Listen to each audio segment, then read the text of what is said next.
arrête, arrête de défendre ton métier. Il suffit simplement que l'on dise, par exemple, ouais, ces gens-là, ils conduisent mal. Hein. Directement, tu t'enflammes. Hmm? Tu commences à dire jugement de valeur, ceci, cela. Mais est-ce que vous ne savez pas que toute parole qu'on prononce, c'est un jugement? Dès que vous ouvrez la bouche, vous êtes déjà en train de juger. Même en pensée, vous êtes déjà en train de juger.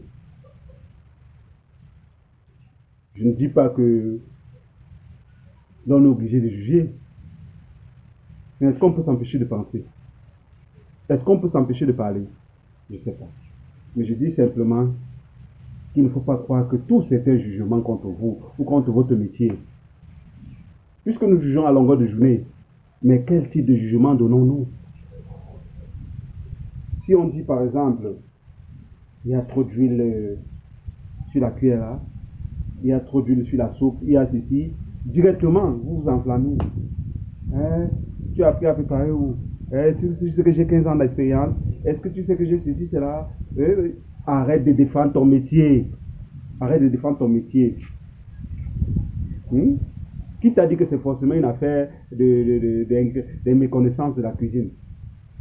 Lui, il vient peut-être d'une culture où l'huile de palme et tout ça est considéré comme dangereux, alors que c'est la meilleure huile pour les gens des industriels du monde. Ils le savent, presque tous l'utilisent. Mais par rapport au marketing, il dit ce qu'il veut dire. Mais il peut être dans une culture où l'huile de qui colle ou je ne sais pas quoi n'est pas très bien appréciée. Et puis, lui, il croit que c'est mauvais, alors que peut-être dans un takfuku ou bien un takariko ou je ne sais pas quoi, ou une autre qui demande beaucoup d'huile de palme et autres, c'est excellent. Et toi, tu l'as fait ainsi, toi le cuisinier, sachant que c'est excellent.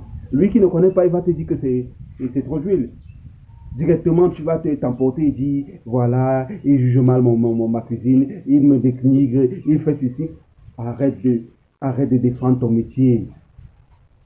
Il suffit simplement que je me dise, bon, par exemple, il fait trop de fautes. Ouais. Là, directement, tu éclates de colère. Comment il peut me dire cela? Nous qui passons des années, des mois sans salaire, nous qui souffrons sur la crèche, sur la pluie, nous qui faisons ceci, cela, oh les pauvres enseignants du Cameroun, oh les pauvres... Non! Qui t'a dit qu'il parle des enseignants forcément? Peut-être qu'il demande simplement à l'enfant de faire plus d'efforts, d'être plus concentré, d'être plus méticuleux, c'est tout. Peut-être même ce n'est même pas l'enseignement qu'il est en train de juger là, c'est juste une attitude au travail, une attitude qui va servir une certaine discipline qui va inculquer à la personne à qui il parle.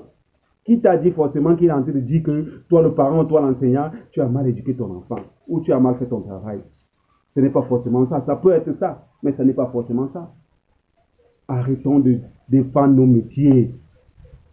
Même moi qui vous parle, défendre nos métiers, ça nous sert à quoi?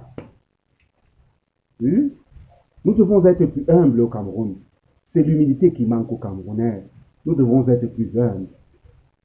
Arrêtons de défendre nos métiers et passons à l'action.